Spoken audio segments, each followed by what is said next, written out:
Hello everyone, welcome back to Cyber Hub and I hope you all are doing great. So in today's video I'm going to talk about the reality of psychology in India. Like once you complete your masters, your bachelors, so basically जो भी लोग इस field में आना चाहते हैं, this video is a must watch because I'm going to tell कि यहाँ पे job market कैसा है. So this video might sound like a venting out session because reality is kind of sad. So मैं इस वीडियो में बिल्कुल unfiltered बात करने वाली हूँ. So let's start with the video. So actually finally मैं अपना मास्टर्स कंप्लीट करने वाली हूँ क्लिनिकल साइकोलॉजी में with in like next 2 months. And मैं पिछले 2 महीने से जॉब अपॉर्चुनिटीज़ ढूंढ रही हूँ, अप्लाई कर रही हूँ. एंड फाइनली लाइक जितना भी एग्जिस्टेंशियल क्राइसिस हो सकता है वो मुझे हिट कर रहा है because it's very sad. As a fresher, you are treated like you don't know anything. I mean, जिन लोगों ने रेगुलर मास्टर्स किया है उनको पता है कि हाउ हेक्टिक इट इज़. कितनी इंटर्नशिप्स, कितनी ट्रेनिंग्स, कितना ज़्यादा खुद को अपडेटेड रखना पड़ता है हर चीज़ के साथ. And then when you complete your masters you don't have enough opportunities. Like first of all you are fresher, ये बात 10 बार पॉइंट आउट की जाएगी किसी भी इंटरव्यू में और भी बहुत सारी जगह. हर पॉइंट पे ये याद दिलाया जाएगा कि you are a fresher. Yes, we are a fresher doesn't mean we can not work. We definitely have to gain experience but we might need a bit more of training, but we all have to start somewhere, right? And अगर ऐसे freshers को कोई opportunities देगा ही नहीं तो हमें experience कैसे मिलेगा. एंड द थिंग इज़ कि मैक्स टू मैक्स अच्छी से अच्छी कंपनीज भी आपको 25-28,000 से ज़्यादा नहीं देंगी. और अगर वो 28-30 दे भी रही हैं सो इट्स लाइक कि you have to do so many roles. मतलब सिर्फ साइकोलॉजिस्ट नहीं, you have to conduct group sessions, then social media handle तो करना ही है, सो तो संभालना है ही. उसके अलावा you have just so many works. And as a psychologist काम वैसे कम नहीं होता है कि we should not get paid only for that. But okay, वो काम भी अगर चल जाए तो एक्सप्लॉइट किया जाता है बहुत ज़्यादा फ्रेशर्स को इस इंडस्ट्री में, जो कि काफ़ी सैड है बिकॉज फ्रेशर्स इस फील्ड में बहुत ज़्यादा लाइक प्रिपेयर उनको करना पड़ता है. उनको प्रो बोनो सेशंस लेने होते हैं for like 6 months 1 year. Internships करनी होती है मैंडेटरी, जो कि होती है कॉलेज में. उसके बाद you know like it actually is very sad and disheartening कि अपॉर्चुनिटीज़ नहीं मिल रही हैं. मैं यहाँ पे अभी सिर्फ साइकोलॉजिस्ट की पोस्ट की बात कर रही हूँ. बाकी HR की पोस्ट के लिए फिर भी अच्छी अपॉर्चुनिटीज़ हैं, like comparatively I would say. So organisational psychologist के लिए that is a plus point कि they can expect a bit more से मेरा मतलब है कि दे कैन एक्सपेक्ट कि उनको 40-50,000 की मिल जाएगी स्टार्टिंग में. But for counselling psychologist the reality just sucks. So उनके लिए तो like seriously like some people are just paying you 10,000 12,000 a month and they think like you will work in that. I mean, you will give your 100%. As a psychologist you have so many responsibilities to perform, like notes लेने हैं, खुद को updated रखना है. Client के लिए एक session से पहले we have to prepare ourselves कि सेशन में क्या होने वाला है, कौन सी टेक्निक्स यूज़ करनी है, कौन सी थेराप्यूटिक अप्रोच यूज़ करना है. And I don't think we get enough recognition for that. So it is sad. So if you are someone who's thinking कि इस फील्ड में आना है but you think कि पैसे ज़्यादा important है, then you might need to reconsider. You might need to think deeply about कि पैशन ज़्यादा मैटर करता है या फिर पैसे ज़्यादा मैटर करते हैं. सबकी अपनी प्रायोरिटीज़ होती हैं. डेफिनेटली लाइक जिनके लिए पैशन है उनके लिए ये कम सक करेगा, बट जिनका ये पैशन नहीं है उनको तो लाइक बहुत ज़्यादा प्रॉब्लम होगी because after your masters you would be clueless. You won't know कि किस जॉब के लिए अप्लाई करना है और लाइक सैलरी तो बहुत कम है ही. उसके अलावा जैसे स्पेशल नीड्स चिल्ड्रन के लिए जो थेरेपिस्ट होते हैं उनको तो बहुत सारी रिस्पॉन्सिबिलिटीज़ करनी होती है, ऑन साइट जाके करना होता है. तो उनको तो और भी ज़्यादा एक्सप्लॉइट किया जाता है बिकॉज उनको बोला जाता है कि you don't have enough training. तो 18,000 में you have 18,000 20,000 22,000 max to max 22,000 you have to work under that. So the reality is very sad. So before you come into this field, definitely weigh the opportunities. See कि existential crisis से कैसे deal करना होगा. ये तो खैर हर job का होता है कि यू अप्लाई एट 1000 प्लेसेस, सिर्फ 100 जगह से रिप्लाई आएगा, 100 से रिप्लाई आएगा, उसमें से सिर्फ 10 लोग के साथ इंटरव्यू शेड्यूल होगा, और उसमें से भी यू नेवर नो कि शायद 10 की 10 अपॉर्चुनिटी ही उतना पे नहीं कर रही है, या फिर इनफ बेनिफिट्स नहीं है वो जॉब करने के. As an employee, you definitely expect something. I mean, you are giving half of your life to that. I mean, you are giving 8 hours a day, and you are actually putting in a lot of effort to make it work. तो मतलब you definitely expect certain things. तो वो सब बहुत hit करता है when you are finally about to complete your masters. And like most when you see कि field में मतलब जो आपके पीयर्स हैं जो कि दूसरे फील्ड में हैं, they are actually doing good, and उनके लिए तो मास्टर्स के बाद अपॉर्चुनिटीज़ काफ़ी सही हो जाती है, अच्छे से खुल जाती है. I mean not medical but non medical, engineering, उनके लिए मास्टर्स के बाद दे स्टिल हैव ऑप्शन. यहाँ पे जो रिसर्च असिस्टेंट होता है उसको भी लाइक एक्सपीरियंस मांगते हैं, उसके लिए भी research assistant do get paid well, जो भी गवर्नमेंट इंस्टीट्यूशंस हैं उनसे, बट अपॉर्चुनिटीज़ बहुत कम है. एंड देन हर टाइम कुछ ना कुछ नए रूल्स आते रहते हैं. RCI के कभी MPhil है, अभी वो 2026 के बाद MSci हो जाएगा या MA प्रोग्राम हो जाएगा, बट अब वो RCI हैंडल करेगा. So every day you just keep getting news. You don't know कि आगे क्या करना है. कभी UGC नेट कंपलसरी हो जाता है, कभी UGC नेट हट जाता है. यू नेवर नो कि क्या चल रहा है.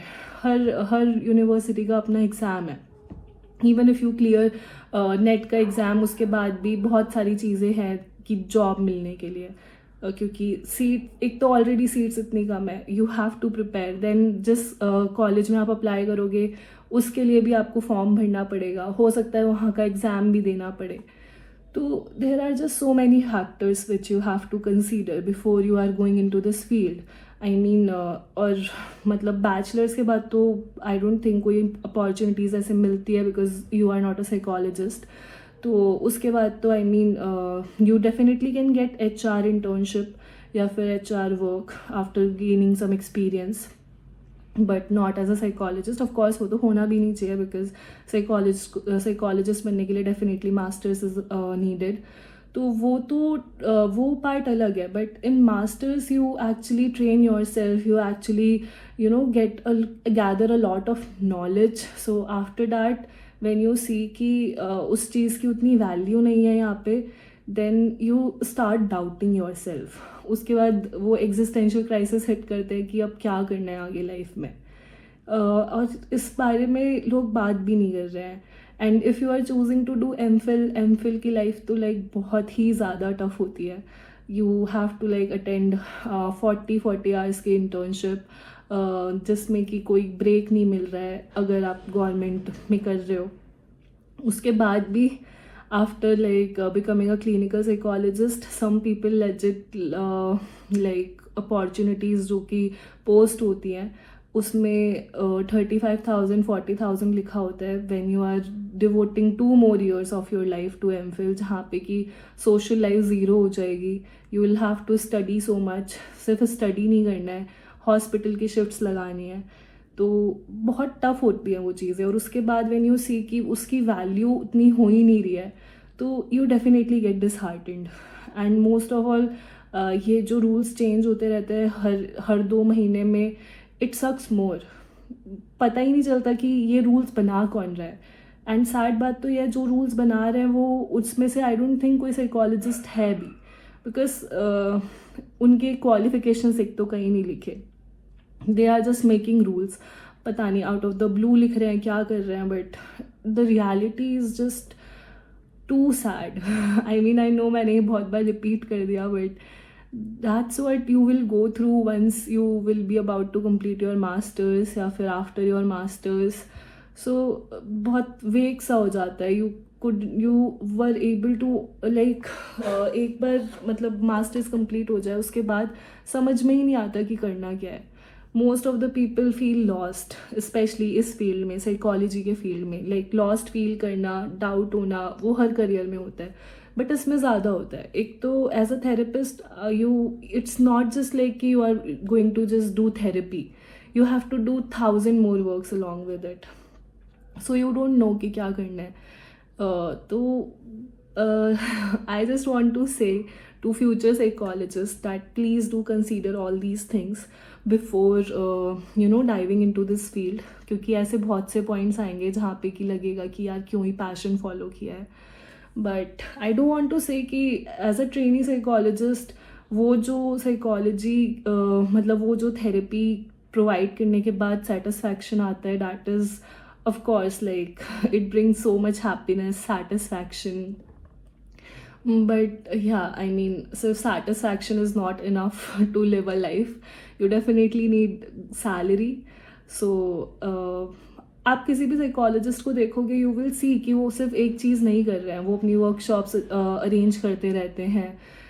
देन कुछ लोग एज असिस्टेंट प्रोफेसर की तरह जॉब करने लगते हैं, साइड बाय साइड थेरेपी देते हैं, वर्कशॉप्स अरेंज करते हैं.